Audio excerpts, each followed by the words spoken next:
Lucas, I found a very good video about the Myanmar story, and it is rather short, and I want us to watch.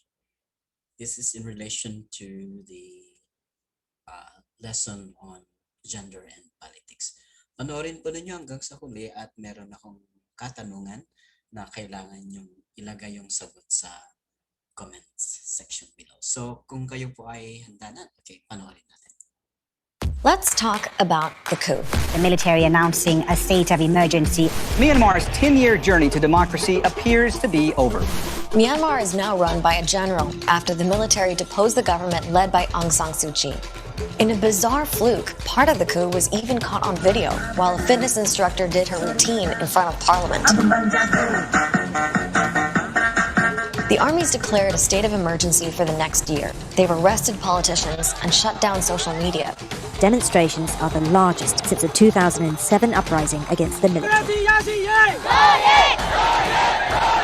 This is the Myanmar military scrapping the democratic experiment. We asked you to send us your questions about what's going on in Myanmar, so we got you some answers.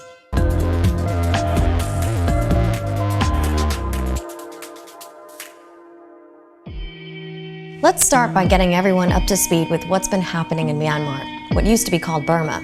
Essentially, this is about a rivalry between the military and a popular pro-democracy movement led by Aung San Suu Kyi and her NLD party.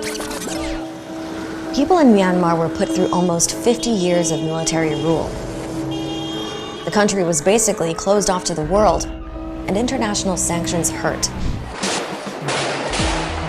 There were recurring protests and violent military crackdowns while Aung San Suu Kyi made a name for herself as the face of the opposition. She spent a total of 15 years under house arrest. Her efforts won her a Nobel Peace Prize.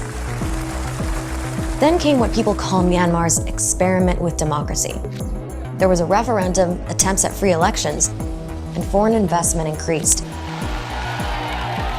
In 2015, Aung San Suu Kyi and her NLD party won in a landslide. People now have enjoyed 10 years of much greater freedom in terms of information, media, social media, communication, civil society organizations, and it's difficult to put that back in a bottle. Which brings us to the coup and your questions. The first one is, why now? Well, the military says it had issues with the parliamentary elections. In November, the NLD won in another landslide, more than 80% of the vote. But the military disputed the results, saying there was fraud. So is there any proof of fraud? Well, no one's saying the vote was perfect. For instance, in some of the conflict areas, people couldn't vote. But I think equally there can be no doubt that the election results reflected the will of the people in the vast majority of the country. Which brings us to how the military got so powerful. It's because that power has come in handy for maintaining control. Myanmar borders India, Bangladesh, China, Laos, and Thailand. It's such a diverse country. It has more than 130 ethnic groups, and ethnic divisions only got worse under Japanese and British rule. And then Burma got its independence. The Burmese national flag was hoisted with all due ceremony. Power was unexpectedly handed to the majority Burmans, a deal that excluded numerous ethnic minorities. In the first 10 to 15 years of independence, there were a series of regional rebellions. The military believed it was the only force that could take care of it to hold the country together and make sure that the ethnic Burman majority is on top. So the military's been in power, but at one point decides to share control and create some kind of democracy. So here's the next question. Why is the military guaranteed 25% of the seats in parliament? Well, it's because in 2008, the military put it in the new constitution. It also kept control of defense, interior ministries, and key positions in the cabinet. But it wasn't just political control. They got into business too. The military created two huge conglomerates made up of local and foreign companies. The military's economic holdings extends right throughout the economy. In a sense, the military is a kind of a government within a government, or a government above a government. Because the military has had that much influence, a lot of people saw Aung San Suu Kyi as a puppet. So this viewer asks, if that's the case, what difference does the coup make? Well, her power was limited. That's true. Suu Kyi was disqualified from being president because her children were born abroad. That was also a clause written into the 2008 constitution. To get around that, she created the role of state counselor for herself. The military's got a hair trigger finger, and they were ready to take over at any moment at the slightest sense that their interests were not being met. And while she was in power, Aung San Suu Kyi didn't really criticize the military, something that was really obvious when it came to the crackdown on the Rohingya.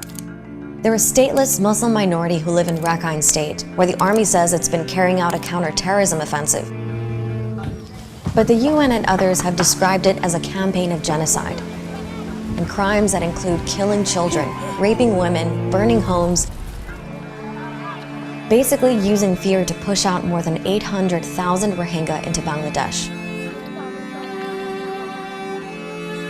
And yet, Aung San Suu Kyi defended the military operation.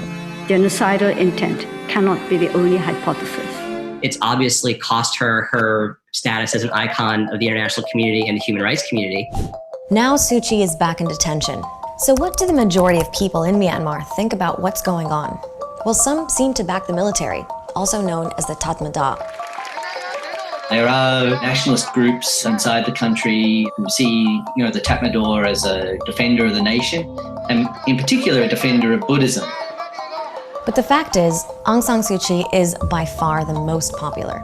The people of Myanmar were given the chance to vote in a free and fair election twice. Their hero is Aung San Suu Kyi. The party they want to rule is the NLD. And they're protesting. These are some of the biggest crowds since 2007. And they're spreading across the country. Some activists started what they call a civil disobedience movement.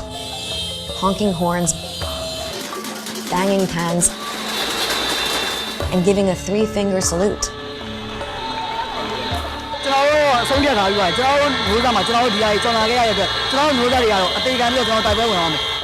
But the internet is being periodically shut down, and more people are being arrested. This is a widening circle of not just the political figures, but writers, journalists, artists, social media people, human rights defenders.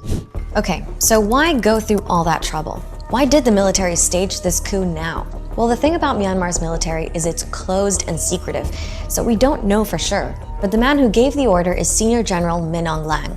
One theory is that he and others were worried about plans by the new government to bring in reforms, like changing the constitution. The NLD had tried it before.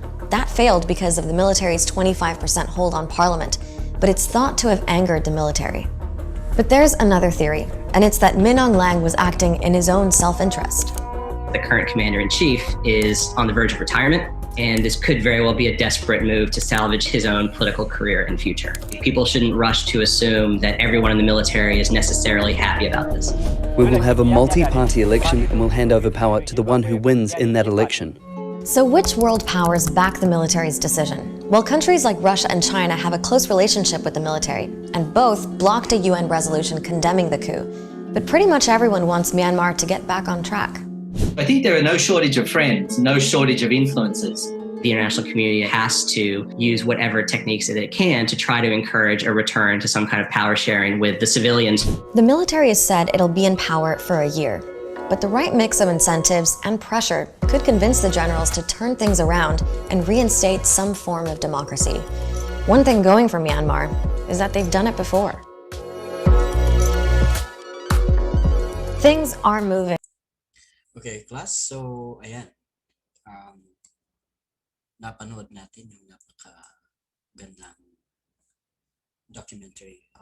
Apologies, but there's a warning before that. Some scenes were very disturbing, and I would like you to process that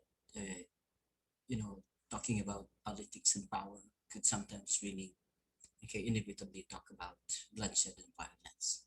So anyways, I want you to do this thing and write down on the comment section below, for your output, what have you learned about the video. Just write down one important insight that you have learned from the video. Pero kung wala ka namang maisulat at mas marami ang mga tanong, you can also write the most disturbing question, that you have in mind after watching that a bit disturbing video and update about Myanmar. So don't forget to write down in the comment section below either what is your most enlightening insight, or what insight have you gained from the movie, or what burning question do you have in mind, and then we will try to answer that in last. So with that, I would like to say thank you very much and